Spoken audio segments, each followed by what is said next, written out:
मंत्र पाठ। ॐ सहना भवतु सहनौ भुनक्तु सह वीर्यं करवावहै तेजस्विनावधीतमस्तु मा विद्विषावहै। ओम शांति शांति शांति।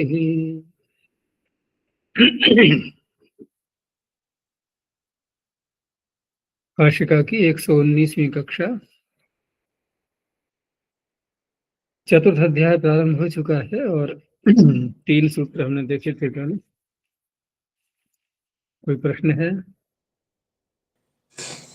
आचार्य जी, पृष्ठ संख्या 251।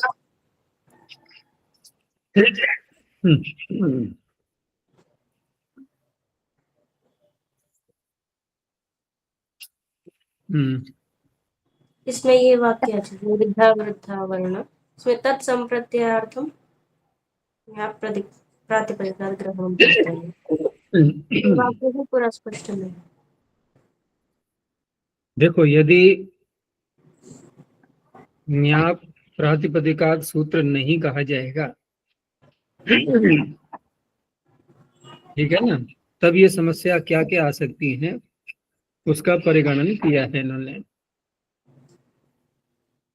क्योंकि पीछे जो कहा था ना कि यद्यपि च प्रत्यय परत्वेन पारिशेष्यात् इयम एव प्रकृति लभ्यते, प्रत्यय और परश्च का तो अधिकार चल ही रहा है। आज्ञा प्रातिपदिका न कहो, सो जस्मोट प्रत्यय आ गए, प्रत्यय होते हैं परे, तो प्रकृति तो कोई ना कोई आनी चाहिए। अब वो प्रकृति क्या क्या हो सकती है फिर, ठीक है ना। अगर ये नाम न लिया जाए यंत आबंत और प्रातिपदिक, तो प्रकृति क्या क्या हो सकती है। तो वहां पर फिर ये विचार किया गया कि समर्थानाम प्रथमाद्वा भी यहाँ इस प्रकरण में आना ही है आगे, कि समर्थ शब्द होने चाहिए। तो समर्थ सुबंत ही तो होते हैं। समर्थ सुबंत शब्द एक दूसरे से जुड़ते हैं। वो जब तक सुप्रत्यय नहीं आते तब तक किसी शब्द का किसी दूसरे से संबंध होता ही नहीं। वो तो बिल्कुल निरपेक्ष है उस समय, तो जब तक कि सुप नहीं आएगा तब तक। तो सुबंत जब समर्थ होंगे तो उस अवस्था में न्या प्रातिपदिक शब्द कहा नहीं गया है। तो सुबंत की अवस्था में हम देखेंगे कि वृद्ध है कि अवृद्ध है कि अवर्णांत है, दो अक्षर दो अच वाला है, ये सारी बातें तब आएंगी। ये आएगी ना, ये बात समझ में आ रही है नहीं इतनी। अब हम सुबंत की अवस्था में देखेंगे, मूल शब्द को नहीं पकड़ेंगे। क्या आया समझ में? समर्थानाम पदार्थ उससे समर्थ होने के लिए सुबंत देखेंगे हम। कहा नहीं गया, न्या प्रातिपदिक तो कहा नहीं गया, नहीं कहा गया तो प्रकृति तो पकड़नी है कोई भी हमें। तो प्रकृति से तात्पर्य मूल प्रकृति ही नहीं होता है, पूरा वाक्य भी एक प्रकृति है। अगर इससे हम आगे कुछ करते हैं तो सुबंत भी एक प्रकृति है, अगर इसके साथ में कुछ करते हैं तो भाई प्रकृति तो कुछ भी हो सकती है। संसार में ही देखो ना, संसार में एक तो मूल प्रकृति होती है सत्वर स्तंभ, लेकिन जब उससे अन्य पदार्थ बने और उनसे कुछ बनेगा तो वो भी तो मूल प्रकृति हो गई। वो भी तो प्रकृति हो गई।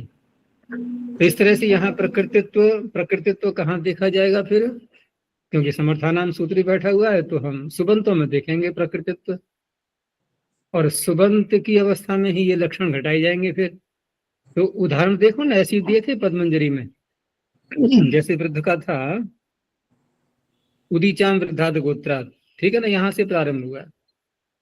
और पीछे देखना है तो जैसे समर्थ विशेषणम एतत् स्यादिति, ये था ना। देखो इस पंक्ति को पहले काशिका की फिर ले लो, कि पारिशेष्य होने से प्रकृति तो होनी ही है, ये तो निश्चय हो चुका।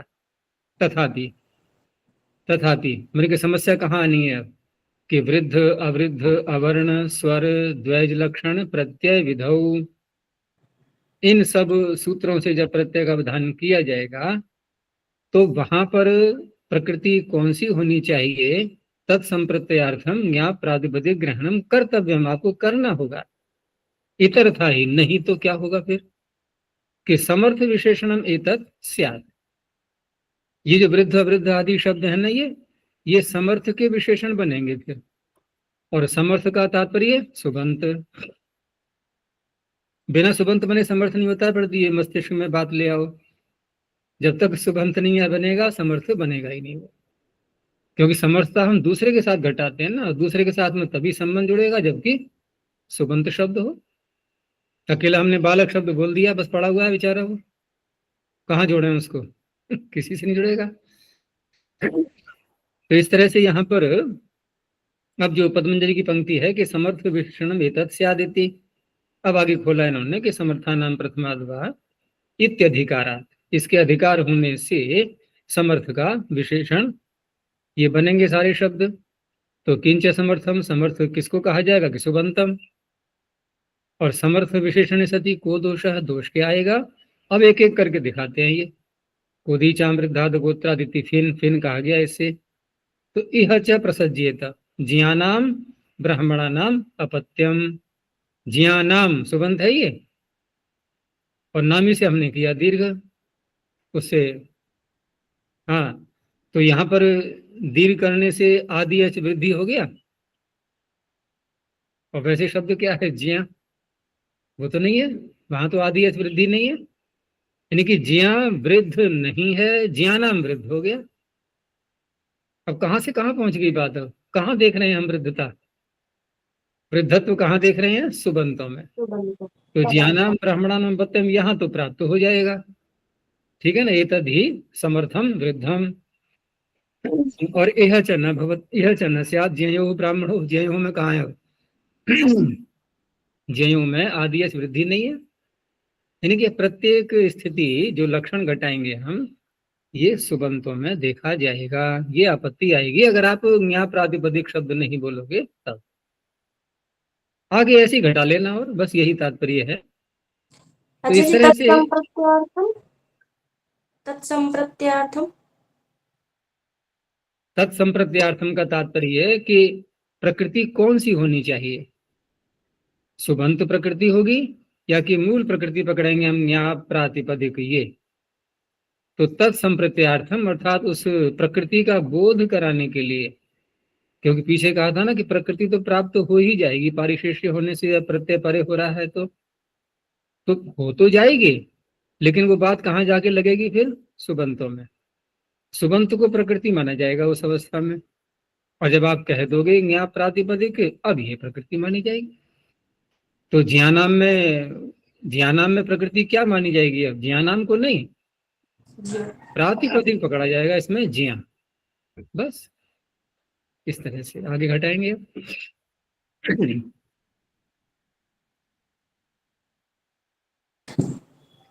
और अच्छा जी, पृष्ठ संख्या 257।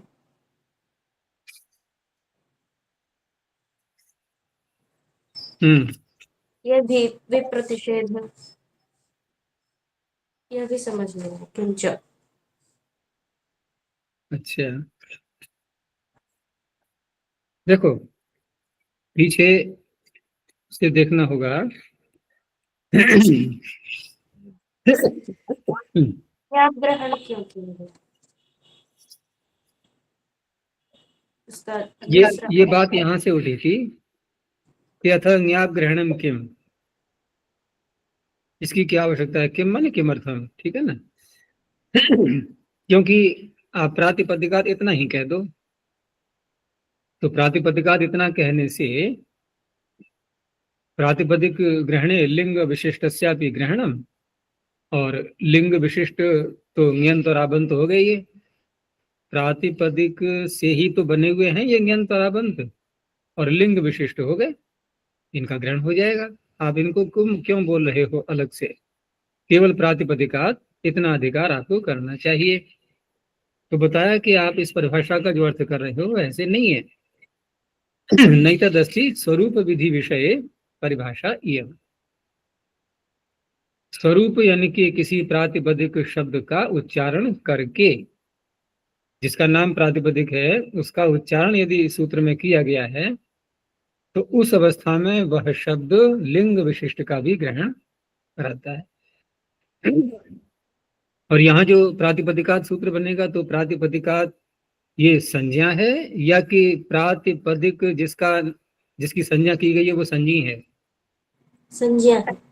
संज्ञा है ना, ये शब्द का तो हमने स्वरूप से ग्रहण नहीं किया। अब भ्रामक घटाना कि प्रातिपदिक स्वयं भी तो प्रातिपदिक है, ऐसे नहीं घटाना है, ये फिर एक अनर्थ हो जाएगा यहाँ पर। ये प्रसंग ऐसा नहीं है यहाँ। तो स्वरूप विधि की परिभाषा है ये कि प्रातिपदिक स्वरूप ग्रहणे सति लिंग विशिष्ट ग्रहणम भवती। उसी परिभाषा को खोला है इन्होंने स्वरूप शब्द जोड़ करके उसमें। तथा च, और इसका विज्ञापन जो है ये यहाँ से निकला था कि युवा खलती पलित, क्योंकि युवन शब्द पुल्लिंग का प्रयोग किया इन्होंने। देखो ये है प्रातिपदिक का, युवन शब्द स्वरूप से ग्रहण कर लिया, युवन ये है प्रातिपदिक। अब ये युवन शब्द यदि लिंग विशिष्ट स्त्रीलिंग युवती का ग्रहण न कराता तो ये जरती का आना निरर्थक था फिर इसमें। तो जरती ग्रहण ये बता रहा है कि पाणिनि को इष्ट है कि युवन शब्द युवती शब्द लिंग विशिष्ट का भी ग्रहण करा देगा। ये ज्ञापन निकल आया इससे। एक तो ये दिखाया उन्होंने प्रयोजन ज्ञाप शब्द के ग्रहण करने का। अब अगला प्रयोजन किंच से तात्पर्य क्या होता है? और ये भी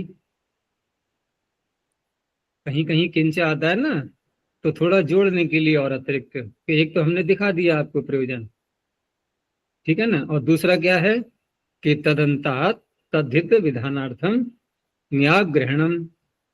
जो तदंत शब्द हैं अर्थात ञंत और आबंत, ठीक है ना, उनसे भी तद्धित का विधान हो जाए, इसलिए भी ज्ञाप का ग्रहण है। जैसे काली शब्द, काल से जो काली बना है, या हरिणी शब्द बना है, फटवा बना, माला बना, ये जो ञंत और आबंत शब्द हैं, और अगर केवल प्रातिपदिकात ही कहा जाएगा, ज्ञाप शब्द को न कहा जाए तो उस अवस्था में तरप तम प्रत्यय हम करने लगे। तो तरप तम प्रत्यय किससे होंगे? प्रातिपदिक से। तो ये काली, हरिणी, खट्वा, माला, ये हैं प्रातिपदिक। क्यों क्यों नहीं है? घबरा रही है? अरे नहीं है, ठीक है। प्रत्यांत। हाँ, प्रत्यय जुड़ गया ना उसमें अलग से, प्रत्यय का भाग जुड़ चुका है, इसलिए प्रातिपदिक नहीं है ये। और हमने ज्ञाप का ग्रहण कर दिया तो उससे क्या लाभ हुआ कि ज्ञाप का ग्रहण करने से नी और आप क्या है? ये प्रत्यय, प्रत्यय होते हैं नहीं। और प्रत्यय ग्रहण में क्या होता है? तदंत विधि हो जाती है। तो म्यंत और आबंत से भी अब तरफ तमक हो जाएंगे। देखो प्रातिपदिक नहीं है, ये ध्यान रखना। प्रातिपदिकात कहने मात्र से यहाँ तरफ तमक नहीं हो सकते थे, लेकिन न्याप कहने से, न्याप क्योंकि प्रत्ययों का नाम है, और यहाँ भी तो हम ऐसी अर्थ करते हैं कि न्यंत और आबंत से, यही तो अर्थ बोलते हैं। तो न्यंत और आबंत ये काली शब्द, खट्वा, हरिणी, ये सारे हैं ये, तो इनसे तरफ तमक हो गया, ठीक है ना। तो काली तरह, काली हरिणी तरह, खट्वा तरह, माला तरह इति, ये दिखाया प्रयोजन। और कहा कि आगे के विप्रतिषेधाधि तद्धित बलियस्तम स्यात्। अब यहाँ पर एक चीज और दिखाते हैं कि ये जो पद्मजनि की पंक्ति है ना, किंच इत्यादि ना, तो ये तो दिखा दिया प्रयोजनांतरम समुच्चिनोति। एक दूसरा प्रयोजन उसका समुच्चय किया गया है। तो काली तरा इति निकाल शब्दात जानपदादि सूत्रेण नीशी तरपी, ठीक है ना, नीश किया पहले, और तरपी तरप प्रत्यय परिणते घरूप कल्वचेलड़ इत्यादि ना ह्रस्व, तो काली तरह शब्द बना दिया। तो उन्होंने सिद्धि दिखा दी इसकी। तो किम पुनः कारणम तदंतात तद्धित विधिर न सिद्ध्यति इति।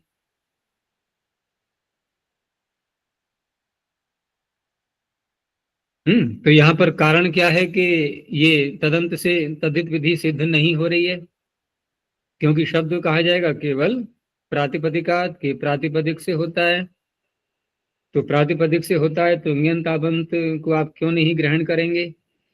तो वहां पर उन्होंने कि विप्रतिषेध दिखाया है, क्योंकि यहाँ इस तरह से दिखाना चाह रहे हैं ये कि काली में जो हमने नीप किया तो अंतादिवच्च से हम पूर्व का अंतवत मान करके प्रातिपदिक ले तो सकते हैं ये पूर्व का, क्योंकि एकादेश ही तो है यहाँ पर, ऐसे खटवा में भी है काली में भी है, तो इस तरह से यहाँ मान करके और प्राप्त हो सकता है यहाँ तरफ आदि। तो वहां दिखा रहे हैं विप्रतिषेध कि स्त्री प्रत्यय से अवकाश प्रकर्ष अविवक्षायाम काली, अर्थात तरप में प्रत्यय करने वाला सूत्र जो अतिशय में कर रहा है, प्रकर्ष में कर रहा है, तो वहां शुद्ध रूप में बिना किसी विवाद के वो काली शब्द, इनकी जहां पर प्रकर्ष की अविवक्षा नहीं है, ठीक है ना, वहां पर स्त्री प्रत्यय को अवकाश है, पूरा काली शब्द बना लिया जानपद सूत्र से बन गया, यानी कि जानपद सूत्र से चरितार्थ हो गया, कोई बाधा नहीं है, तुल्य बल दिखाना चाह रहे हैं ये। और तरप तमप आदि को कहाँ अवकाश है कि जहां पर स्त्रीत्व की विवक्षा नहीं है, जैसे केवल काल शब्द ले लिया हमने, प्रातिपदिक है वो, और वहां तरप तमप आदि करके तो वो भी प्रकर्ष वाला सूत्र भी चरितार्थ हो गया, स्त्री प्रत्यय वाला भी सूत्र चरितार्थ हो गया, दोनों हो गए चरितार्थ।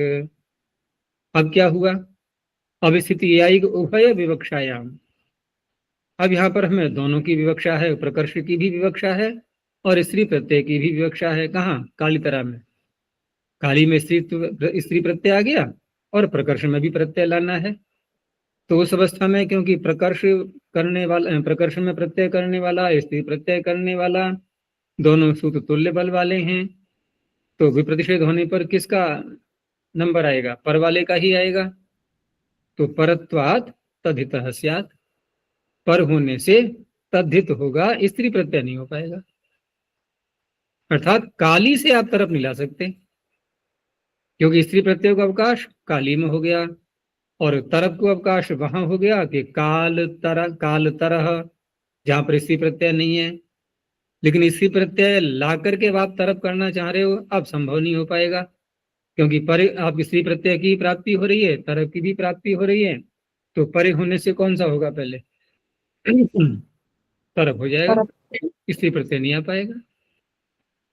न्याप ग्रहण हेतु सती, अब न्याप का ग्रहण कर दिया है, तो उस अवस्था में तरप करने वाले सूत्र में भी न्याप की अनुवृत्ति जा रही है, अब तो कोई बाधा नहीं है, न्यंत से भी होता है तरप, प्रातिपदिक से भी होता है, निकाल शब्द से भी हो जाएगा, काली शब्द से भी हो जाएगा। थोड़ा बुद्धि पर जोर डाला करो, है ना बौद्धिक व्यायाम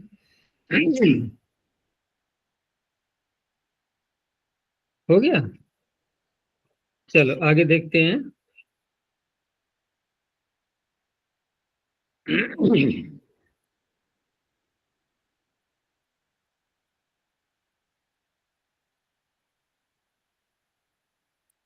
तो आगे सूत्र है अजाद्य तष्टा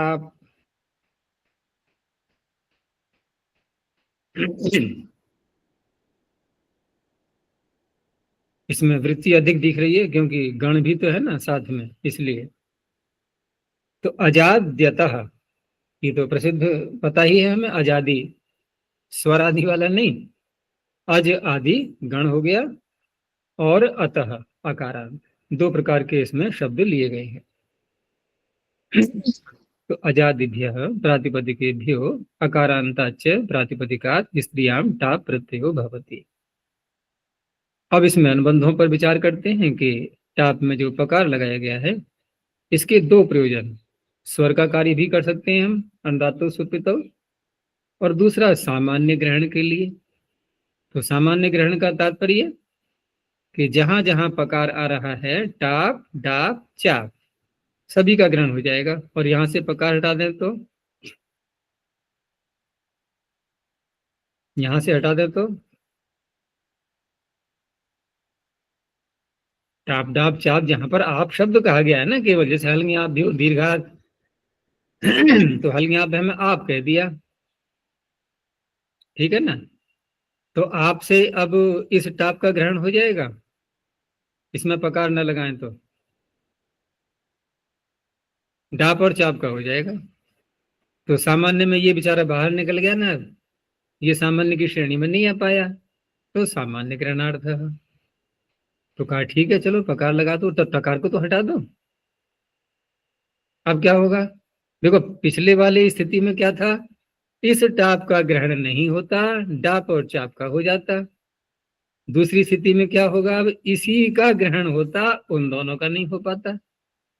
कैसे, तकार को हटा दो, क्या रह गया आप, और वहां सूत्र में क्या है, न्याप, हल न्याभ्यो आप, तो आपसे किसका ग्रहण होगा, इसी का तो होगा। अब वो रह जाएंगे, ठीक है ना। तो ये ऐसी बाधाएं आती हैं, तो इसलिए अनुबंधों से बड़ा सहायता मिलती है। तो टकारः सामान्य ग्रहण अविघातार्थ, वो तो सामान्य की श्रेणी में आ जाइए इसलिए पकार लगा दिया, और सामान्य ग्रहण में अकेला यही ना रहे और भी आ जाए, इसके लिए टकार लगा दिया, सामान्य ग्रहण का अविघात। तो ये तो हो गए। कौन है, हाँ कौन, दे दो बाहर किसी को, मैं कक्षा ले रहा हूँ अभी।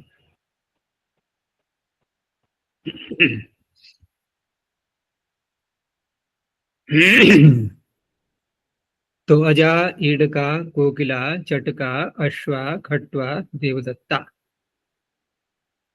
अच्छा, खट्वा का पुल्लिंग क्या बनता है?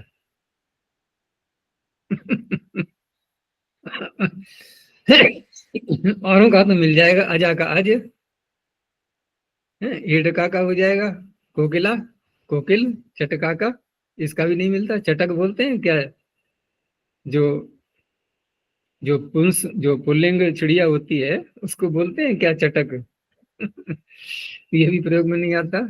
अश्व का मिल जाएगा अश्व, ऐसे ही खट्वा का, यद्यपि सूत्र जो आता है इसका वनादि कोश में, अशु पुरुषी लटी, लटी कणी खटी विषिभ्य क्वन, तो क्वन प्रत्यय करके बनाते हैं खट धातु से, और सीधा वहां खट्वा टाप भी कर दिया गया इससे। तो अकारांत इसका प्रयोग मिलता नहीं है, क्योंकि नित्य ही आबंत रहता है ये, अब उसमें कोई हेतु नहीं है, और बस प्रयोग ही ऐसा होता है, यानी खट्व का कोई अर्थ नहीं। अगर वैसे करेंगे वेद में कहीं आएगा तो यौगिक अर्थ ले लेंगे खट धातु से निकालते हुए, वो एक अलग चीज रही, लेकिन व्यवहार में खट्व नाम की कोई वस्तु नहीं है। तो इस तरह से ये तो हो गए आजादी गण के शब्द, ठीक है ना। अब इसमें कहते हैं कि आपने अतः में जो तकार लगाया है, अजाद्यतष्टा, तो तपरकरण किस लिए है, तो सामान्य सी बात है, तपरकरणम तत्कालार्थम, नहीं तो क्या होगा कि तपर नहीं रखेंगे तो शुभम याति इति शुभम याह, तो शुभम याह में क्या है, यहाँ पर धातु आकारांत है ना, या आकारांत ही रहेगी। अब शुभम या हम पुरुष को भी कह सकते हैं, स्त्री को भी कह सकते हैं, दोनों कह सकते हैं ना। अब स्त्री को कहा तो स्त्रीलिंग में अब ये तपर न होने से शुभम या के आगे भी टाप आएगा, और शुभम या के आगे टाप आएगा तो स्वरूप में तो कोई अंतर नहीं पड़ेगा, शब्द तो वैसा ही बनेगा ना, सवर्ण जो है दीर्घ करके, लेकिन लेकिन आबंत होने से अब सुप्रत्यय तो भागेगा, फिर वो कैसे रुक पाएगा, हल्का भी हटा देगा उसको, तो विसर्जनी कैसे करेंगे, सु का लोप होने लगेगा ना, ऐसे कीला लपा।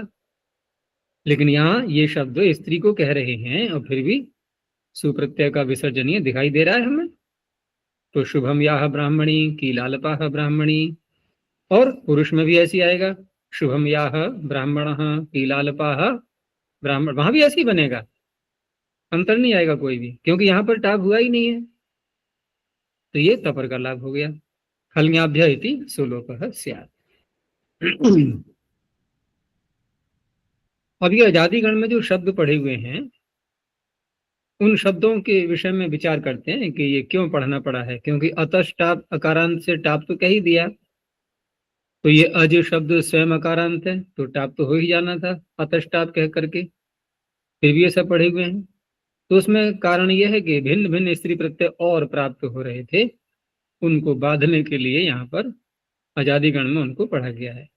तो अजादि ग्रहणम तो क्वचित, क्योंकि शब्द अनेकों हैं, तो क्वचित जाति लक्षण नीशी प्राप्ति, कहीं कहीं तो जाति लक्षण जो नीश होता है उसकी प्राप्ति में, जाते स्त्री विषयादय उपधात। और क्वचित तो पुंयोग लक्षण है, कहीं कहीं पर पुंयोग लक्षण स्त्री प्रत्यय प्राप्त होता है, उसको रोकने के लिए पुंयोगादाख्यायाम। क्वचित तो पुष्प फलोत्तर पद लक्षण, पाक कर्ण, आगे कर्ण कर्ण पुष्प फल बोलो। हाँ, तो पुष्प फल मूल ये सारे शब्द जब अंत में आते हैं तो वहां पर वो सूत्र लगने लगता है। तो कुछ शब्द इसमें ऐसे भी हैं कि पुष्प फल उत्तर पद वाले हैं, तो वहां टाप प्रत्यय की प्राप्ति नहीं हो पा रही थी। क्वचित वयो लक्षणे नीपी, वयसी प्रथमे, और क्वचित टित लक्षणे टिड्ढाणे, तो सेंगीप की प्राप्ति थी। ये सारे कारण हैं। और कुछ शब्द इसमें हलंत भी आए हैं, तो हलंतों में तो कुछ भी प्राप्त नहीं था। है कोई सूत्र हलंतों से स्त्री प्रत्यय करने वाला?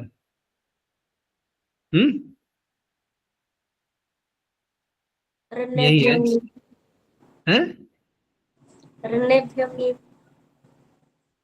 अच्छा चलो ठीक है, ऋण्यभ्यो भीम नकारांत ले लिया हमने, है, लेकिन ऋण्यभ्यो ङीप तो ङीप कर रहा है, टाप करने वाला है कोई सूत्र हलंतों से? नहीं है। तो यही बनेगा। अब ये आजादी में कुछ हलंते पढ़ दिए हैं, उनसे भी टाप कर देगा ये तो हलंता नाम तो अप्राप्त एव, अप्राप्त माने टाप की अप्राप्ति, अप्राप्त एव कस्मिश्चिद आप विधीयते। अब इसमें जो गण आ रहा है, इसमें एक गण सूत्र है, शूद्रा च अमहत पूर्वा जाति है, ये पढ़ा हुआ है यहाँ। इस पर विचार करते हैं कि शूद्रा च अमहत पूर्वा जाति हिति पठ्यते तस्य अयम अर्थ। उसका अर्थ दिखाते हैं कि शूद्र शब्द टापम उत्पादयति, शूद्र से भी टाप बन करके शूद्रा बन जाएगा, लेकिन जातिवाचक होना चाहिए, जातिश्चेत भवति, और महत शब्द पूर्व में न हो उसके। तो ये जो शूद्रा शब्द बना, इसका क्या अर्थ हुआ? शूद्र जाति की महिला, ठीक है ना। यहाँ जाति से वो नहीं लेना है हमें कि मनुष्य जाति पशु जाति, यहाँ जातियों में भी जो अवान्तर विभाग कर लेते हैं ना, उस दृष्टि से, तो वर्ण की दृष्टि से है यहाँ पर तो शूद्र से बन गया शूद्रा, शूद्र की पत्नी शूद्रा नहीं, शूद्र वर्ण की शूद्रा, भले उसका विवाह हुआ हो या न हुआ हो। आचार्य उगितश्च आदि सूत्र है, उगितश्च सूत्र ये संज्ञा होने के बाद हलंत बन जाता है, भगवती आदि बनते हैं। हाँ, उगितश्च भी हलंत होते हैं शब्द उसमें लेकिन टाप वाला कोई नहीं था, इसको टाप करना है। तो इस तरह से ये शूद्रा बन गया। मैं क्या बोल रहा था अभी? हाँ, तो शूद्रा का तात्पर्य वर्ण, शूद्र वर्ण वाली, और पुम योगे नीशा एवं भवितव्यम।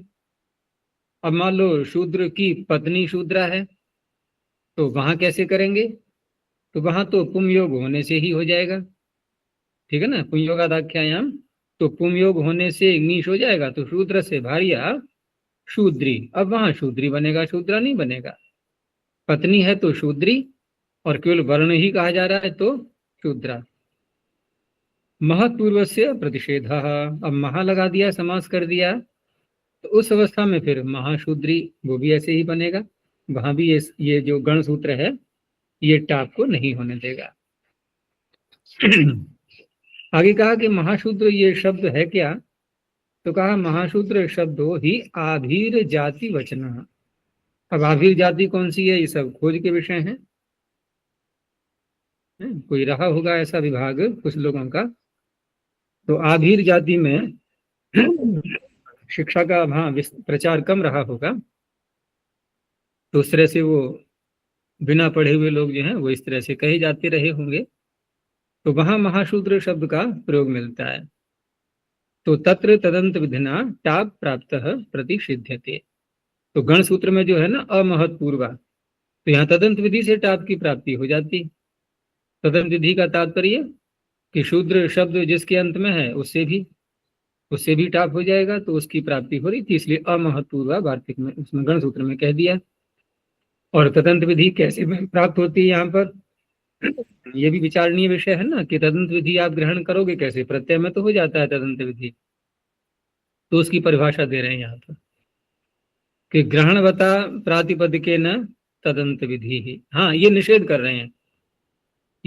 रहे हैं कि आप कह रहे हो कि तदंत विधि हो जाएगी, लेकिन जहां पर प्रातिपदिक का ग्रहण कर दिया जाता है, जैसे आपने गण में शूद्र शब्द को पढ़ दिया, ये ग्रहण कर दिया आपने।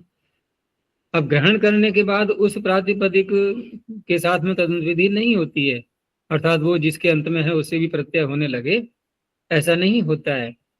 तो वही परिभाषा दिखा रहे हैं प्रमाण देते हुए, ग्रहणवता प्रातिपदिके न तदंत विधिर न, कहीं कहीं भवती और जोड़ देते हैं साथ में, तदंत विधिर न भवती नहीं होती है। इति कथम तदंत विधि, तो महाशूद्र में प्राप्ति ही कहाँ हो रहा था, टाप प्रत्यय। अब कहा एतदेव ज्ञापकम भवति, तो एतद शब्द से किसको लेंगे अब, गण सूत्र को ही। गण सूत्र में अमहत्पूर्वा कहा गया, ठीक है ना, और ग्रहण और प्रातिपदिक में तदंत विधि होती नहीं, तो प्राप्ति ही नहीं था महत्पूर्व आने से, तो निषेध आप कर क्यों रहे हो।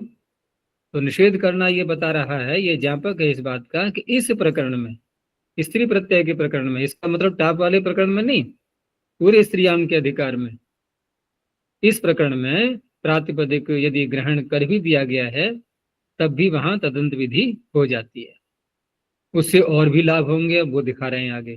तेन अति धीवरी, तो धीवरी तो बन जाएगा, आतो मनन पनि बनि पश्चात से जो धीवन आदि शब्द बन जाते हैं ना, पहले धीवन पीवन आदि, तो वनोरचा से वहां पर रेप भी करते हैं बाद में, ठीक है ना। यद्यपि ऋण्यभ्यो से तो ङीप हो जाएगा, लेकिन रेप तो नहीं कर पाएगा वो, तो वनोरचा से रेप भी हो गया, तो धीवरी पीवरी तो बन जाएंगे। लेकिन अगर अति के साथ में हमने समास कर दिया तो तदंत विधि मान करके ही तो हो पाएगा अब ये, तो अति धीवरी अति पीवरी ये बन जाएंगे। उगितष्टा में भवत का भवती बना लिया हमने, लेकिन अति लगा करके अब ये तदंत विधि नहीं मानेंगे, तो यहाँ भी नहीं हो सकता, तो अति भवती अति महती ये सब बन जाएंगे। तो निष्कर्ष क्या निकला कि इस प्रकरण में अगर किसी प्रातिपदिक का ग्रहण किया गया है तो वहां तदंत विधि भी हो जाती है, वह प्रातिपदिक जिसके अंत में आता है उससे भी स्त्री प्रत्यय हो जाएंगे। अब आगे दिखाते हैं ये गण के शब्द। तो अजा एड का चटका अश्व ये क्रम है इन शब्दों का। ऐसे ही मूषिका, तो मूषिका ये जातिवाचक शब्द है, मूषक जाति हो गई ना, मूषक किसी का नाम थोड़ा ही है, एक जाति है, जैसे गो जाति, तो यहाँ पर भी इससे टाप हो जाएगा, नहीं तो जाति लक्षण प्रत्यय प्राप्त होने लगेगा। ऐसे ही बाला होठा पाका वत्सा मंदा विलाता इति वयः, ये वयबोधक वयस बोधक शब्द हैं ये सारे, ठीक है ना, अवस्था का पता लगता है, तो वयसी प्रथमे लग रहा था यहाँ, इसमें पाठ करने से टाप हो गया, नहीं तो बाला नहीं बनता, बाली बनता फिर। ऐसे ही पूर्वापहाणा अपरापहाणा, इसको पूर्वाण अपराण मत पढ़ लेना कहीं। अपहाण हा धातु से लुट प्रत्यय, और वो क्या था, अपराहण पूर्वाहण, वो आहन शब्द का है, ये आहन शब्द नहीं है, हा धातु से लुट प्रत्यय। तो पूर्वापहाण अपरापहाण ये शब्द हैं, इनसे टाप किया गया है। तो क्यों नहीं प्राप्त हो रहा था, गिट्टित होने से, लुट प्रत्यय किया है ना, तो टिड्ढाने लगता है यहाँ पर। अब रही बात के नकार को नकार करने की, तो इसी गण में पाठ होने से नकार को नकार भी निपातन से माना गया है। आगे संभस्त्राजिन क्षण पिंडेभ्यः फलात्, अर्थात संभस्त्र अजिन क्षण, सम, भस्त्र, अजिन, क्षण, पिंड, ये 5 शब्द हैं। इनसे उत्तर फल शब्द यदि आ रहा है तो वहां पर भी टाप हो जाएगा। तो उदाहरण बन जाएंगे समफला, भस्त्र फला, अजिन फला, क्षण फला और पिंड फला। तो यहाँ क्यों नहीं प्राप्त हो रहा था? तो पाक, कर्ण, पर्ण, पुष्प, फल, फल आ गया ना उसमें, उसकी प्राप्ति हो रही थी। और त्रिफला एक शब्द बनता है, ठीक है ना, औषधि में हम प्रयोग करते ही हैं। कौन कौन सी 3 वस्तुएं होती हैं उसमें? हरड़, बहेड़ा और आंवला, त्रिफला। तो त्रिफला ये द्विगु समास करके बनाएंगे। द्विगु समास तो हो ही जाएगा, त्रिपूर्व में आ रहा है, ठीक है ना। तो द्विगु होने से द्विगुह सूत्र से इंगित की प्राप्ति हो रही थी, यहाँ पर टाप हो गया, नहीं तो त्रिफली बनना चाहिए। और बहुरी समास जब होता है, यानी कि गण में जो त्रिफला शब्द है ये द्विगु समास वाला है, बहुरी समास वाला नहीं लेना है। तो बहुरी समास वाला नहीं लेना है तो वहां त्रिफली ही बनेगा फिर। तो बहुव्रीहौ त्रिफली संहति ही। अब वहां क्या अर्थ लेंगे बहुरी ही करके, ये यहाँ स्पष्ट नहीं है। आगे है सत, प्राक, कांड, प्रांत, शत, एकेभ्यः पुष्पा। ठीक पहले ही सूत्र के समान है। इन शब्दों से उत्तर पुष्प शब्द आएगा, वहां भी टाप हो जाएगा। तो यहाँ भी कौन सा प्राप्त हो रहा था भाई? पाक, कर्ण, पर्ण, पुष्प, पुष्प भी आ गया वहां। तो सत पुष्पा, प्राक पुष्पा, कांड पुष्पा, प्रांत पुष्पा, शत पुष्पा, एक पुष्पा। तो पाक कर्ण इति नीशोपवाद। अब ये वही गण सूत्र आया जो पहले व्याख्या की थी इसकी, शूद्रा च अमहत् पूर्वा जाति ही। उदाहरण बनेगा इसका शूद्रा।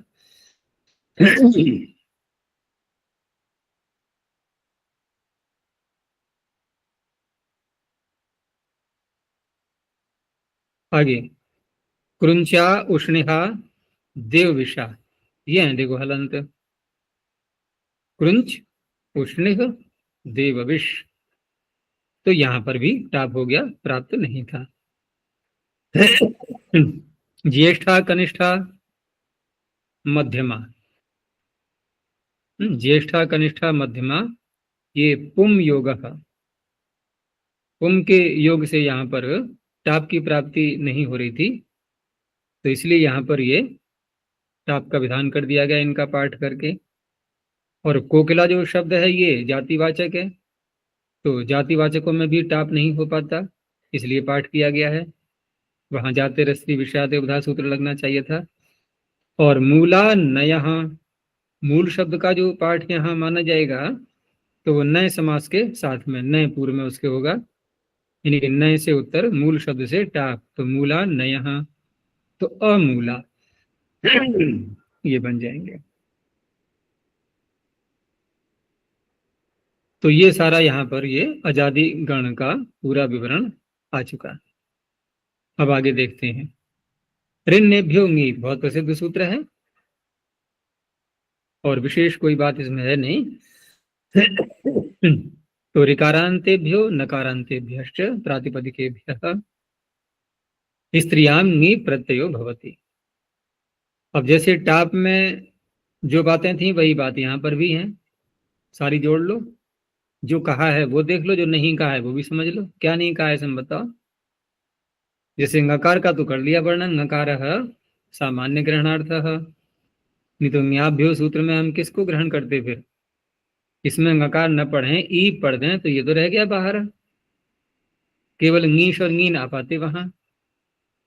और अब दूसरा जो नहीं कहा गया है वही बोल दो। क्या? पकार, पकार क्यों लगाया गया? तो क्या वाक्य बनेगा? सामान्य ग्रहण अभिघातार्थ, ठीक है ना। नहीं तो केवल इसी का ग्रहण होता फिर, अगर पकार न लगाते तो नीश नीन का नहीं होता, इसी का होता। और ngकार न लगाते तो उन दोनों का होता, इसका नहीं होता, ठीक है ना। बाधा दोनों स्थलों में आनी थी। तो मकार भी लगा दिया, पकार भी लगा दिया। तो कर्तरी हर्तरी ये तो उदाहरण हो गए ऋकारांतों के, और नकारांतों का हो गया दंडनी छत्रगी। आगे उगितश्च, तो उक प्रत्याहार है, उग इद यस्य, तो उग इद यत्र संभवति यथा कथनचित। ये यथा कथनचित का तात्पर्य ले रहे हैं कि देखो प्रत्यय भी उगित हो सकता है, कोई वर्ण भी उगित हो सकता है, पूरा शब्द भी उगित हो सकता है, कैसे भी उगित हो जाए किसी प्रकार से, उन सब का यहाँ पर ग्रहण किया गया है। तो उग इद यत्र संभवति यथा कथनचित तद उगित शब्द रूपम, उसे कहा जाएगा, वो शब्द का जो रूप बनेगा वो बनेगा उगित, उसी को उगित शब्द से यहाँ पर कहा गया है। और तदंता, तदंत विधि क्यों बनेगी? क्योंकि ये बन गया विशेषण, उग इत यस्य, ये बन गया विशेषण। किसका? किसका विशेषण? प्रातिपदिक। प्रातिपदिक का। तो उगिदंतात प्रातिपदिकात, ये अर्थ हो जाएगा, क्योंकि विशेषण में तदंत विधि हो ही जाती है। तो तदंतात स्त्रियां नी प्रत्ययो भवति।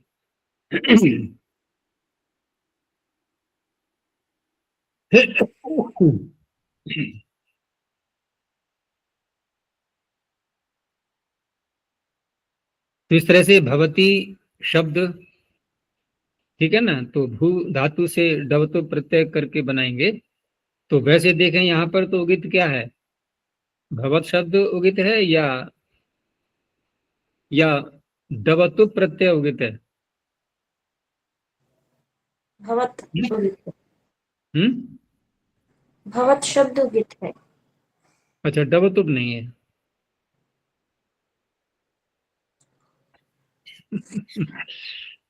वो बनाने वाला है। जब प्रत्यय डवतुप ले आए तो उकार किस में से हट रहा है? भू धातु में से हट रहा है या डवतु में से हट रहा है? तो प्रत्यय उगित है ना, प्रत्यय उगित है। और भवत कैसा हो गया? उगिदंत। उगिदंत। उगिदंत की बात आई थी ना, कि हमें पकड़ना है शब्द रूप, वो अनुबंध कहाँ से हटाया गया उसको नहीं देखना, हमें पूरा पकड़ना है शब्द रूप। अच्छा, अब आ गए हम अति भवती में। तो अति भवती में भी यहाँ पर, ठीक है ना, अब क्योंकि उगिदंत जब कहा गया तो उगिदंत अति भवती भी तो हो गया, अति भवती भी उगिदंत हो गया एक प्रकार से, पूरा एक शब्द, ठीक है ना। और ऐसे ही पचंती यजंती यहाँ पर भी, तो पच और यज धातु से जो क्षत्रि प्रत्यय किया गया है, तो क्षत्रि में ऋकार को हटाया, तो वैसे तो उगित क्षत्रि हुआ, लेकिन उगदंत होने से पूरा पचंती यजंती शब्द उगदंत हो गया। तो इन सारे शब्दों में भी नी प्रत्यय हो जाएगा, यानी पचंत यजंत ऐसे बना, और नीप करके पचंती यजंती। अच्छा जी, अति भवती में तो अंत में है, लेकिन वो जिससे आ रहा है भू, तो भवती ही केवल उगिदंत हो पाया ना। वो वहां पर जो जो भवती शब्द है ना, तो भवती को भी ले लेते हैं ना, कि उगित अंत में है जिसके, तो जैसे उगित शब्द हो गया, उगित हो गया यहाँ पर डवतु प्रत्यय, भवती शब्द हो गया उगिदंत, ठीक है ना। अब कोई कहेगा कि अति भवती को क्यों ले रहे हैं फिर हम? तो अति भवती में भी उगिदंत अंत में है जिसके, वो भी ग्रहण किया जाता है यहाँ पर, क्योंकि शब्द ऐसे मिल रहे हैं, ऐसे प्रयोग में आ रहे हैं, तो उनका भी ग्रहण करेंगे, ठीक है ना। और पीछे ये कहा ही था कि यहाँ पर कि ये जो बात थी ना कि अस्मिन् प्रातिपदिक प्रकरणे तदन्त विधि विधि। नहीं होती है, तो वहां कहा था कि अस्मिन प्रकरणे तदंत विधि, यहाँ हो जाती है। अब आगे यहाँ पर सूत्र में यद्यपि प्रातिपदिक का अधिकार चल रहा है, तो सामान्य सी बात है, धातु को तो नहीं ले पाएंगे हम जब प्रातिपदिक का अधिकार चल रहा है, लेकिन धातु से जब कोई कृत प्रत्यय कर लेते हैं तो प्रातिपदिक ही तो बन जाता है वो शब्द पूरा, लेकिन साथ में ये भी होता है कि क्विबंत शब्द धातुत्व को नहीं छोड़ता है, धातुत्व भी रहता है उसमें, प्रातिपदिक भी बन गया। तो सरंसु ध्वंसु धातु जो है यहाँ पर उकार अनुबंध है, तो उकार अनुबंध है, उसको हटाया तो उगित तो हो गया ना, धातु उगित हो गई। अब उखा शब्द या पर्ण शब्द पूर्व रहते हुए यहाँ पर जो क्विप प्रत्यय किया गया, तो उस अवस्था में यहाँ इस सूत्र से उगित से, क्योंकि प्रातिपदिक बन गया ना अभी एक क्विप प्रत्यय करते ही, तो यहाँ भी तो ङीप की प्राप्ति हो रही है अब। उसका ये निषेध करने वाला वार्तिक है कि यदि धातु उगित है कहीं पर और उससे जो प्रातिपदिक बनेगा, तो उस अवस्था में वहां पर ङीप प्रत्यय नहीं होता। तो स्त्रीलिंग में भी जब ये शब्द आएंगे, विशेषण बनेंगे ब्राह्मणी के, तो उखाश्रत ब्राह्मणी, उखाश्रती नहीं बोलेंगे भगवती के समान, ऐसे ही पर्णध्वत ब्राह्मणी ऐसे कहा जाएगा।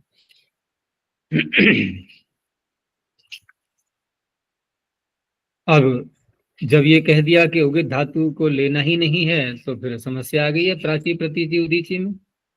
यहाँ भी तो अंशु धातु उगित है, तो कहा नहीं इसको ले लेंगे, तो ये पक्षपात हो रहा है ना अभी। एक को ले लिया और उनको छोड़ दिया। तो अंचतेश्च उपसंख्यानम, अब यहाँ पर प्राची प्रतीची उदीची बहुत से बन जाते हैं शब्द इस प्रकार के, अंशु धातु से बहुत बनते हैं शब्द।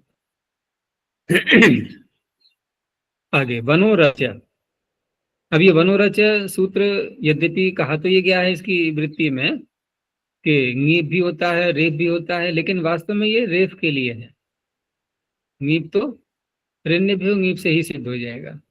तो वर्णनतात् प्रातिपदिकात् स्त्रियां ङीप प्रत्ययो भवति, इनके पिछले सूत्र से, और रेफश्च अंतादेश, नकार को रेफ हो जाएगा। तो यहाँ वन प्रत्यय करते ही हैं, उससे अन्य भी दृश्यंते जो सूत्र है उसमें मनेन क्वनेब वनेप ये सब आ रहे हैं। तो वहां पर धा और पा धातु से और श्री हिंसायाम धातु से भी ये सब प्रत्यय वनिप करने के बाद, ऐसे ही दृश्य धातु का तो अलग सूत्र है दृश्य क्वनिप, तो परलोक दृश्वरी, तो यहाँ रेफ करने के लिए इस सूत्र की रचना की गई। आगे बता भी दिया कि ऋण्यभ्यः इत्येव ङीपि सिद्धे तत्संयोगेन रेफ विधानार्थम वचना। ङीप तो सिद्धि ही है, लेकिन उस ङीप के साथ साथ रेफ का विधान करने के लिए ये सूत्र बनाया गया।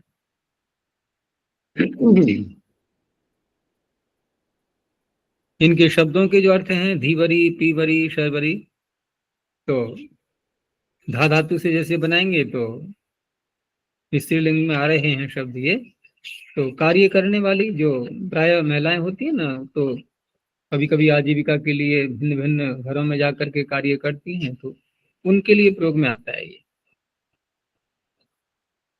और पीवरी तो स्थूल महिला को कहा जाता है, और शर्वरी जो है ये रात्रि का वाचक भी होता है शर्वरी, और उसका भी वाचक है ये जो हल्दी होती है ना हरिद्रा, उसको भी कहते हैं शर्वरी।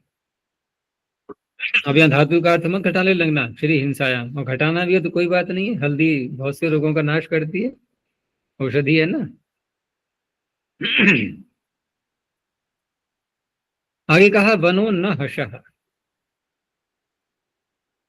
अब वनंत शब्द जैसे यहाँ का इन्होंने कि वन है तो नकार को रेफ हो जाएगा, तो कहा कि यदि हर्ष से उत्तर वन आ रहा है, हर्ष प्रत्यय हर्ष से उत्तर, तो फिर ये सूत्र रेफ नहीं करेगा। तो प्रश्न उठा क्या ऋण्यभ्यो ङीप ङीप कर देगा, तो नहीं, इसका प्रभाव वहां तक जाएगा इस वार्तिक का कि ङीप भी नहीं होगा रेफ भी नहीं होगा। तो वनो न हर्षः, इनके प्राप्त ङीप रेफौ ङीप रौ उभौ अपनी प्रतिषिध्य थे। तो जैसे सह युद्ध्वा सहेच सूत्र है ना, ऊपर से निवृत्ति आ रही है उसमें राजनी युद्धि क्रिया युद्ध धातु की, तो सह शब्द पूर्व रहते हुए युद्ध धातु से कोने प्रत्यय किया गया है। तो यहाँ पर सह युद्ध्वा, अब ये धकार से उत्तर आ रहा है वन प्रत्यय, और धकार क्या है हर्ष, इसलिए इसने निषेध कर दिया। नहीं तो क्या बनता, सहयुध्वरी ऐसे बनना चाहिए था, जैसे पीछे धीवरी पीवरी बना है। पादोन्नतरस्याम, अब पादोन्नतरस्याम में जो पादः शब्द है, यदि आकारांत लें हम तो ये प्रथमा का बनेगा फिर, लेकिन ये शब्द है हलंत। पाद और हलंत, पाद शब्द कहाँ मिलेगा? हलंत पाद शब्द कब बनता है? जब समास करते हैं कहीं पर, पादस्य लोपो अहस्त्यादिभ्य, समास है ना, तभी तो पाद के द के आकार लोप होगा। तो यहाँ पर समास करके तो नहीं पढ़ा है सूत्र में, लेकिन ग्रहण उसी का है। कहना यही चाह रहे हैं पाणिनि कि जहां द के अकार लोप हो जाता है, ऐसा पाद शब्द वो ग्रहण करना है, वो जिसके अंत में होगा उसको लेना है। तो पादः इति, क्योंकि पंचमी है यहाँ पर, पादः इति कृत समासांतः पाद शब्दो निर्दिश्यते। समास करने के बाद जहां हलंत पाद शब्द बन जाता है, आकार का लोप करके उसका निर्देश किया गया है।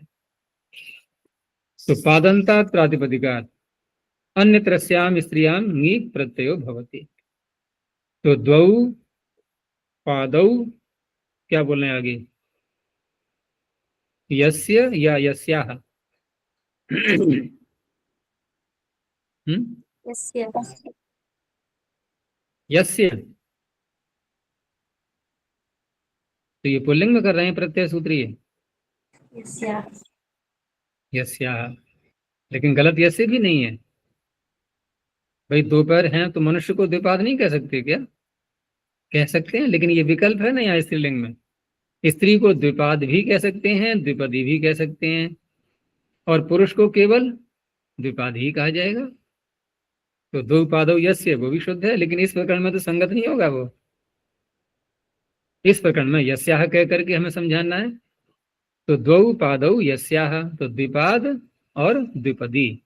ऐसे ही त्रिपाद त्रिपदी होता है ना, एक वो ट्राइपॉड बोलते हैं क्या, उसमें जो ऊपर कैमरा इत्यादि लगाते हैं ना, तो तीन ही पैर तो होते हैं वो। तो वो भी ऐसा ही शब्द बनेगा, उसका भी संस्कृत बनाई जाए तो। ऐसे ही चतुष्पाद चतुष्पदी, तो पशुओं को भी कहते हैं, चार पैर वाले होते हैं प्रायः करके, सारे पशु तो नहीं। तो और उसमें भी देखो मंत्र में आता है, अन्न संयो ध्येयनमिव सुषुम्नः परप्रदातारं तारेषु ऊर्जन्नो ध्येयी द्विपदे चतुष्पदे द्विपदे चतुष्पदे। तो द्विपदे चतुष्पदे, ये भी जो दो पैर वाले और चार पैर वाले, उनका ग्रहण किया गया है। तो यहाँ कहने का तात्पर्य स्त्रीलिंग में पादंत शब्द यदि समास को प्राप्त हो चुका है तो नी प्रत्यय हो जाएगा।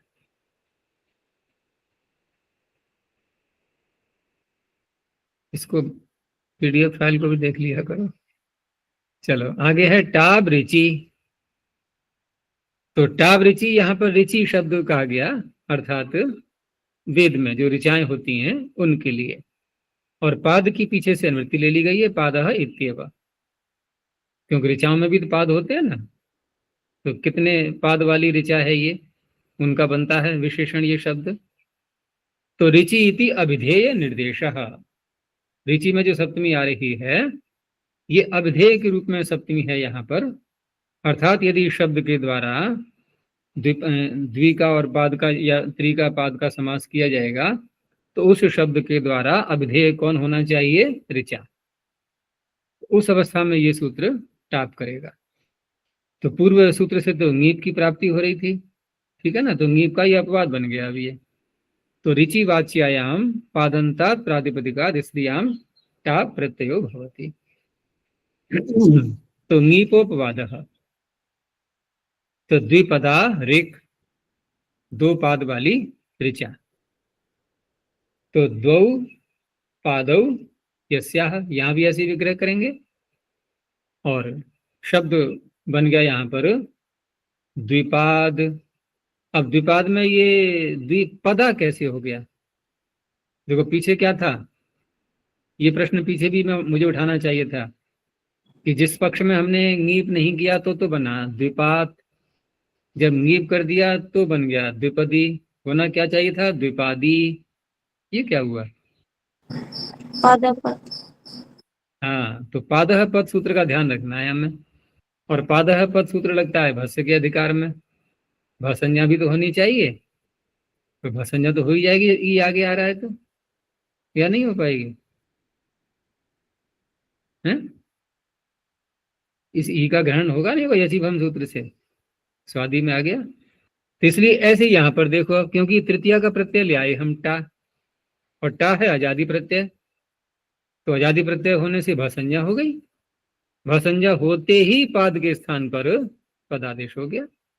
तो द्विपदा, त्रिपदा, चतुष्पदा, ये बन गए शब्द। इस तरह से ये नीप का अपवाद हो गया। रिचीति की, अब ऋचा विधेय नहीं होगी तो द्विपदी देवदत्ता, ये तो महिला के लिए कहा जा रहा है, तो द्विपदी ही बनेगा वहां।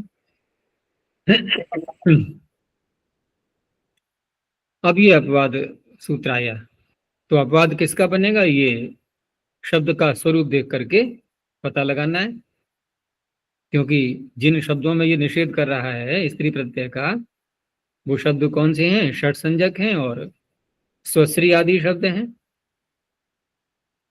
तो षट संज्ञकेभ्यः स्वस्रादिभ्यश्च प्रातिपदिकेभ्यः स्त्री प्रत्ययो न भवति। तो कोई किसी एक सूत्र का अपवाद नहीं, इसलिए सीधा कह दिया कि यो यतः प्राप्नोति, जिस प्रकृति से भी जो भी प्रत्यय प्राप्त हो रहा है, स सर्वः प्रतिषिध्यते, तो उस सभी का यहाँ पर प्रतिषेध किया जा रहा है। जैसे कि इन्होंने षट संज्ञकों में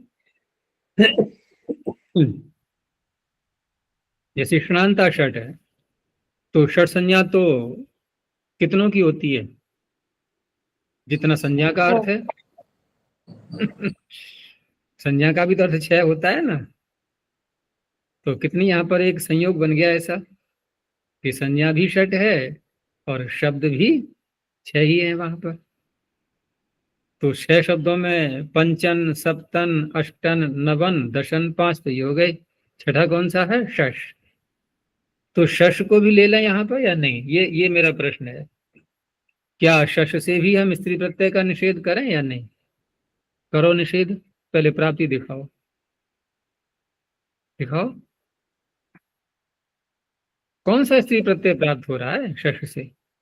कोई भी नहीं, तो उसका उदाहरण नहीं बनेगा यहाँ। षट ब्राह्मण्य और षट पुरुष, षट ब्राह्मण, वहां है कोई स्त्री प्रत्यय प्राप्ति नहीं है, इसलिए नकारांत में प्राप्त है ऋण्यभ्योंगीप से, उसका निषेध इसने कर दिया।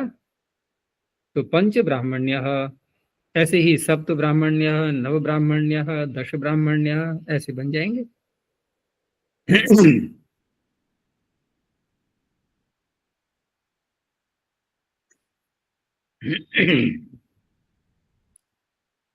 आगे है स्वस्रादिभ्य, स्वश्री आदि जो शब्द हैं, तो स्वश्री, दुहित्री, ननांद्री, यात्री, मात्री, तिसरी, चतस्री, इतने शब्द लिए इन्होंने, और सभी ऋकारांत हैं ये। तो ऋकारांत होने से भी ऋण्यभ्योंगीप से ङीप की प्राप्ति हो रही थी। तो इस तरह से स्वश्री में निषेध होने के कारण से अब कुछ भी नहीं हुआ, कोई प्रत्यय स्त्री प्रत्यय नहीं आएगा।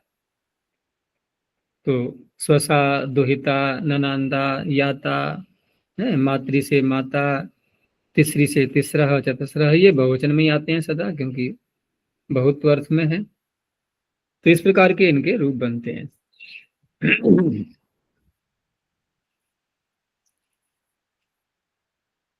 अब यहाँ एक कारिका दी हुई है,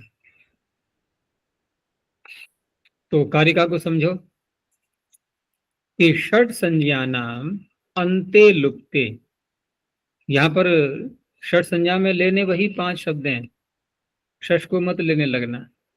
तो 5 शब्दों में अंतिम वर्ण कौन सा है? नकार। तो पंच, सप्तन आदि जो शब्द हैं ये, इनके आगे हम जब जस या शस प्रत्यय लाएंगे तो उस अवस्था में जस का तो लुक हो ही जाएगा। अब नकार अंत में आ गया तो नलोपः प्रातिपदिकांत से वो भी हट गया, हो गया, हट गया कि नहीं? जब नकारांत ही नहीं है ये, तो फिर नीप की प्राप्ति ही कहाँ हो रही है? आप क्यों निषेध में लगे हुए हो? एक तो ये बात हो गई। तो नीप का निषेध, और दूसरा ये है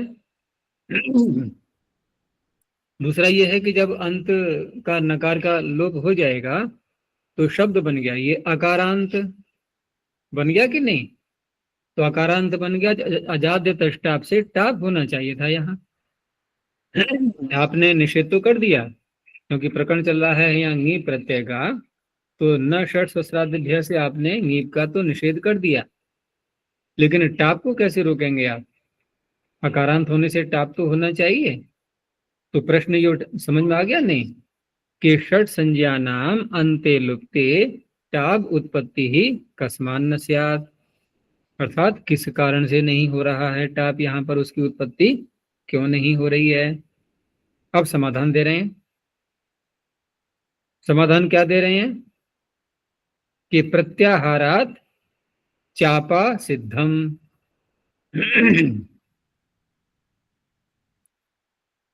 देखो, ज्ञाप प्रातिपदिकात, तो ज्ञाप में आप शब्द बोला इन्होंने, आप में पकार आ रहा है। तो पकार अगर हम प्रत्याहार ले लें, इसको प्रत्याहार मान लें, तो पकार जहां आ रहा है तो चाप यंगश चाप में जाकर के पकार आ रहा है, वहां तक के सारे प्रत्यय ले सकते हैं या नहीं? प्रत्याहारात चापा सिद्धम, तो प्रत्याहार ग्रहण कर लेंगे हम। पहले तो इसको ये समझो कि ये विषय उठाया क्यों गया है, कि जैसे यहाँ पर नकार का लोप किया हमने, नलोपः प्रातिपदिकान्तस्य, और अजाद्य तष्टाप से हम टाप की प्राप्ति कराने लगे नकार लोप करने के बाद, लेकिन पूर्वत्रा सिद्धम के प्रकरण में वहां पर नकार लोप किया गया है, तो नकार लोप असिद्ध भी तो होता है, ठीक है ना? नकार लोप असिद्ध होता है, तो असिद्ध होने के कारण से, असिद्ध होने के कारण से यहाँ जब टाप करने लगे तो उसको तो नकारांत दिखाई देगा, लेकिन नकार लोप के असिद्ध को क्या ऐसे मानेंगे हम कि हर सर्वत्र सिद्ध होता है? वहां गिनती कराई गई है। तो जरा बोलना उनको, बोलो उनको, गिनती कराने वालों को, जो गिनती कराई गई है तो कहाँ कहाँ कराई गई है? सुख विधि, स्वर विधि। चलो आगे की छोड़ दो, हमारा संबंध केवल सुप से है। वो मैं पहले गलत बोल गया था, ये सुप का पकार ये लेना है, आपका पकार नहीं। तो सुप विधि जो वहां कही गई है ना, सुप विधि, तो सोग जसमोट का सू ले लिया हमने, ठीक है ना?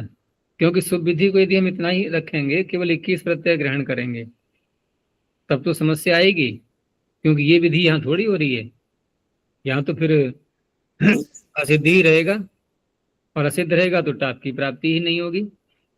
तो सुप विधि में यदि हम पकार से चाप प्रत्यय का पकार ले लेते हैं, चाप प्रत्यय का यदि पकार लेते हैं, तो क्या अर्थ होगा उसका सूत्र का फिर? अब कि सुप विधि में सु से लेकर के चाप प्रत्यय तक होने वाली विधियां, उसमें टाप भी आ गया, अजाद्य तष्टाप से विहित टाप प्रत्यय भी तो आ गया, उसमें आ गया कि नहीं आ गया? तो इन इन विधियों में नकार का लोप असिद्ध रहता है, असिद्ध रहता है, तो आप कैसे टाप कर लोगे? तो प्रत्याहारात चापा, ठीक है ना? अब सिद्धम को जोड़ सकते हैं इधर, या अगले शब्द से जोड़ लो, बुद्धोंतर जुड़ जाता है। प्रत्याहारात चापा, अर्थात ये उत्तर हो गया, और सिद्धम को भी जोड़ सकते हैं इसके साथ में, प्रत्याहारात चापा सिद्धम, अर्थात चाप प्रत्याहार से आपकी जो समस्या है टाप की उत्पत्ति की, वो सिद्ध हो गई। तो सिद्ध हो गई निषेध के रूप में, या टाप का सिद्ध, या टाप हो गया टाप का रोकना, ठीक है ना? प्रतिषेध उसका निषेध, ये हो गया, सिद्ध हो गया।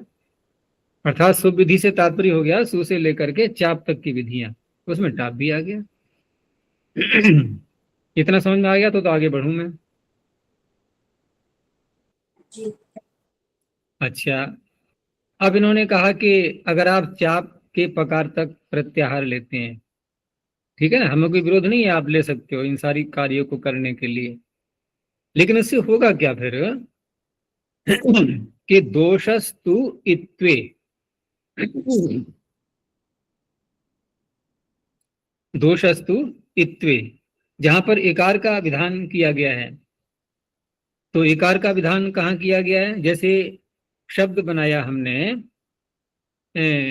बहवः बहूनि चर्माणि अस्याः, ठीक है ना, बहूनि चर्माणि अस्याः स्त्रीलिंग में शब्द बनाया बहुचर्मन। अब बहुचर्मन शब्द के आगे है, बहुचर्मन में नकार का लोप हो जाएगा ना, अब बहुचर्मन में नकार का लोप हो जाएगा। और सुप विधि में आपने सुप के पकार को ले लिया है चाप प्रत्यय तक, तो उस अवस्था में, और वहां सुप विधि में समास भी देखो कैसे किया गया है कि सुप के स्थान पर विधि, सुप परे रहते विधि, यानी कि सुपह विधि ही, सुपि विधि ही, सभी प्रकार से ले लेते हैं वहां पर, ठीक है ना। तो जैसे राजभ्याम शब्द बनाते हैं, जब राजन शब्द का भ्याम प्रत्यय में, तो वहां पर दीर्घ की प्राप्ति होती है ना नकार लोप करने के बाद, तो वहां पर सुप के स्थान पर विधि बोलेंगे या सुपी विधि बोलेंगे? वहां सुपी विधि करेंगे, सुपीचा से दीर्घ की प्राप्ति होती है ना, सुपी में स्त्रीलिंग वो सप्तमी विभक्ति है, तो इस तरह से सुपी विधि अर्थ करके भी वहां ग्रहण होता है, और सुपह विधि करके भी समास किया गया है।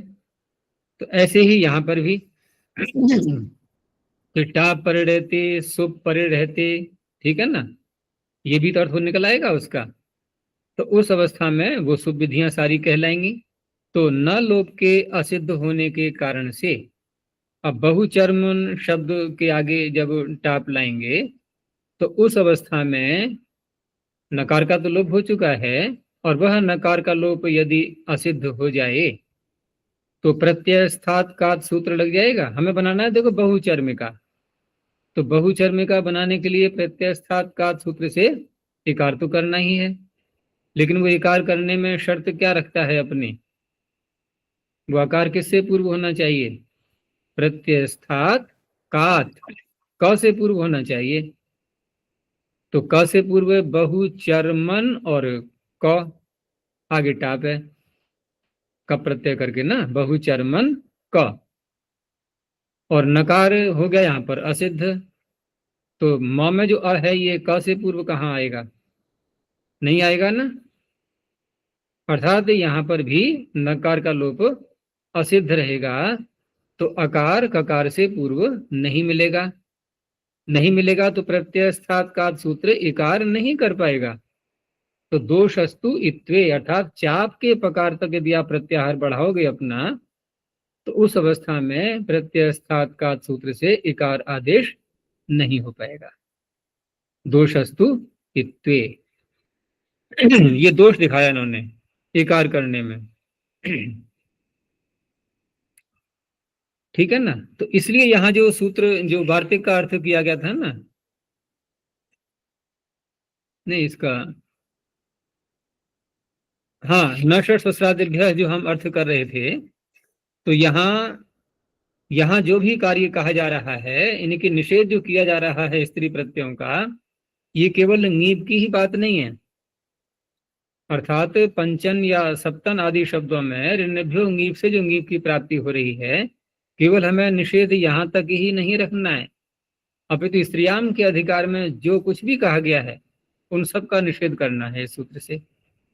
तो जैसे आपने यहाँ पर पंचन सप्तन में ङीप को रोका न षट सहस्रादिभ्यः से, उसी प्रकार से जो टाप की प्राप्ति हो रही है, क्योंकि चाप के पकार तो लेंगे नहीं हम, अब चाप का पकार थोड़ी लेंगे, तो उस अवस्था में पंचन में नकार का लोप ये सिद्ध रहेगा या असिद्ध रहेगा? टाप करते समय कैसा रहेगा?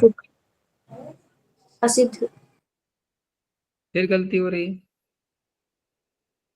देखो चाप के पकार को नहीं लेना हमें, तो सुप में केवल वही 21 प्रत्यय तो आएंगे। अब तो 21 प्रत्यय वाला यहाँ पर कौन सी विधि हो रही है? अजाद्य तष्टाप, तो टाप की विधि कर रहा है ना, सुप की विधि कहाँ है यहाँ? हाँ, अगर चाप का पकार लेते हम तो सुप विधि में आ जाता है ये टाप भी। तो यहाँ कैसा रहेगा नकार लोप, सिद्ध या असिद्ध? सिद्ध रहेगा। सिद्ध रहेगा। तो सिद्ध रहेगा तो अकारांत शब्द बन गया कि नहीं? अकारांत बन गया पंच शब्द, टाप की प्राप्ति होगी। तो टाप की प्राप्ति होगी और इस सूत्र का अर्थ करें हम केवल नषट सस्रादिभ्य का, कि जो निकट में जो प्रत्यय प्राप्त हो रहा है ङीप का, उसी का निषेध करेंगे, ऐसा अर्थ करें यदि, तो टाप को नहीं रोक पाएगा ना फिर ये। इसलिए अंत में क्या कहा देखो कारिका में, तस्मात् न उभौ, इसलिए दोनों का निषेध करता है ये, ङीप का भी निषेध करता है और टाप का भी निषेध करता है।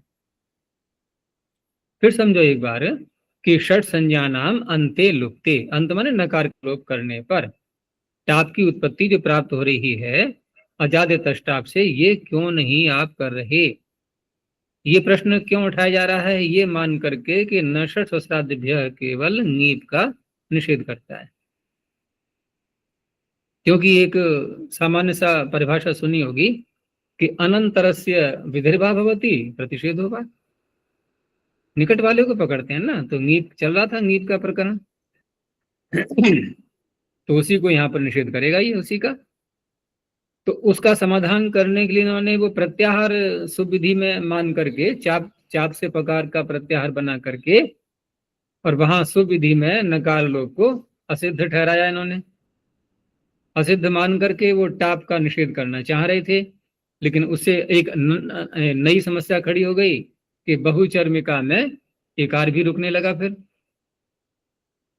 वो एकार भी यह निषेध होने लगा उसका, वो नहीं प्राप्त हो पाता। इसलिए अब निश्चय क्या हुआ कि हम चाप के प्रकार से प्रत्याहार ग्रहण नहीं करेंगे, जैसा अर्थ हम कर रहे हैं वैसा ही करना है, यानी कि केवल 21 प्रत्यय ही लेने हैं सुप में। तो उस अवस्था में फिर टाप की प्राप्ति हो रही है, तो उसको रोकने के लिए नषट सस्रादिभ्य सूत्र के अर्थ को हम व्यापक करेंगे। अर्थात ये सूत्र स्त्रियाम के अधिकार में जो कुछ भी पीछे कहा गया है तो वो नकारांतों से नहीं होता, षट संजकों से नहीं होता वो स्त्री प्रत्यय। तो टाप का भी निषेध कर दिया इसने और ङीप का भी कर दिया। हो गया स्पष्ट।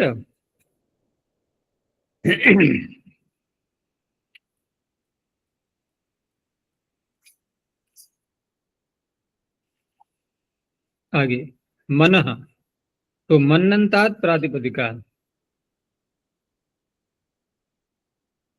मनन्तात प्रातिपदिकात ङी प्रत्ययो न भवति। मनंत प्रातिपदिक, अब यहाँ भी ङी प्रत्यय स्पष्ट है कि ऋण्यभ्यो ङीप से ही प्राप्त हो रहा था, तो ऋण्यभ्यो ङीप इति ङीप प्राप्तः मनः इति सूत्रेण प्रतिषिध्यते। तो दामन पामन जो शब्द बनते हैं, आतो मनिन क्वनि वनिपश्च जो सूत्र है ना, उसी से बनाएंगे, आकारांत धातुओं से। दामन रस्सी को बोलते हैं, पामन खुजली को बोलते हैं।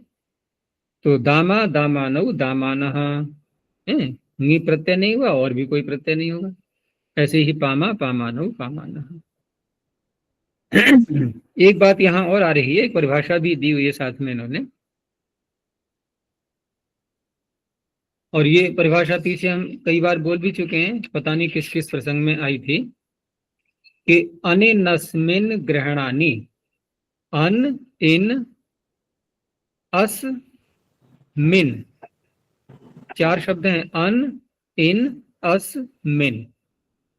ये जब कहीं पर प्रत्यय के रूप में गृहीत किए जाते हैं, प्रत्यय माने ये जो एक स्वरूप है इनका, ये कहीं पर जब ग्रहण किए जाते हैं, जैसे यहाँ तो हमारा मन का प्रकरण चल रहा है, अभी मनंत लिया ना इन्होंने। अच्छा जी, अनिनस्मन है ना, अनिनस्मन, अनिनस्मन अच्छा ग्रहणानि है। हाँ, इसमें गलत छप गया है। ठीक है ठीक है, सही कहा। इसमें एकार को हटा दो पुस्तक में से, वो मैंने पुस्तक का देख के पढ़ लिया था। तो अन इन अस मन, ठीक है ना, मिन तो है ही नहीं, यहाँ पर मन का ग्रहण है। तो अन का ग्रहण हो कहीं पर, या इन का ग्रहण हो, या अस का, अथवा मन का।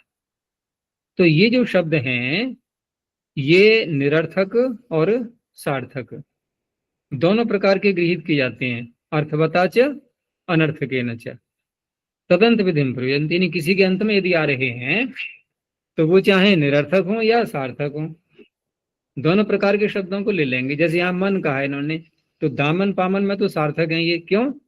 क्योंकि मनिन प्रत्यय का मन है, ये हो गया ना सार्थक, प्रत्यय में निकल आया ये। अच्छा, अब सीमन शब्द में कैसे करेंगे? सीमा सीमानौ सीमानः। तो सीमा सीमानौ सीमानः, ऐसे ही अगला जो शब्द है ना, अति महिमा अति महिमानौ अति महिमानः। तो इन शब्दों में यहाँ पर जैसे सीमन शब्द को ही ले लें, तो सीमन शब्द कैसे बनेगा? सीमन शब्द, इसमें जो मन शब्द आ रहा है ये तो अर्थवान नहीं है ना, क्योंकि सीमा शब्द को अव्युत्पन्न प्रातिपदिक माना गया है। सीमा शब्द को, सीमन शब्द को अव्युत्पन्न प्रातिपदिक के रूप में स्वीकार किया गया है। और अव्युत्पन्न प्रातिपदिक मानेंगे तो प्रातिपदिक तो पूरा एक हुआ, अब उसमें से थोड़ा सा भाग लेकर के, मन शब्द को लेकर के, वो निरर्थक कहलाएगा। तो इसका भी ग्रहण हो जाएगा अब यहाँ पर, इसका भी ग्रहण हो गया। तो इस तरह से इसमें ङी प्रत्यय की प्राप्ति को रोक दिया गया। ऐसे ही अति महिमन, तो अति महिमन में जो मन शब्द आ रहा है ये सार्थक है कि निरर्थक है? इमनिच प्रत्यय है। तो इमनिच में तो इमन हुआ, इमन, तो इमन में तो मन निरर्थक हो गया ना। तूने सार्थक बोला था अभी, सार्थक नहीं निरर्थक। तो इमन में मन निरर्थक है, पूरा इमन कहेंगे तो सार्थक कहलाएगा। इस तरह से इन प्रत्ययों में निरर्थकों को भी ले लेते हैं तदंत विधि लेते हुए, और सार्थक भी। तो सार्थक का उदाहरण दामन पामन हो गया, और निरर्थक के ये हो गए सीमा और अति महिमा आदि। तो इस तरह से स्त्रीलिंग में भी ऐसा ही बनेगा, ये अति महिमा अति महिमानो अति महिमा। बस यहीं तक रखते हैं।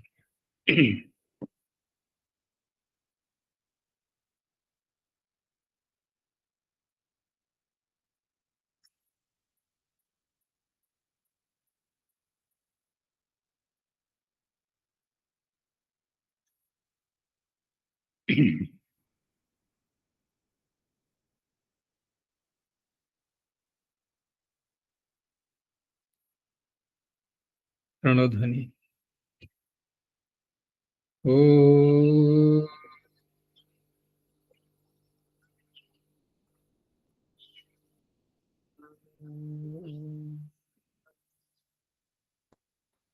ओ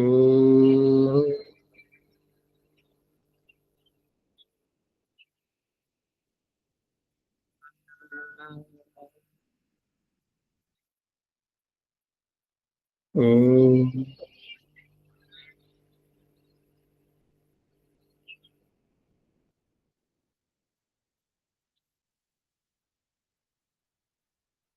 शांति शांति शांति।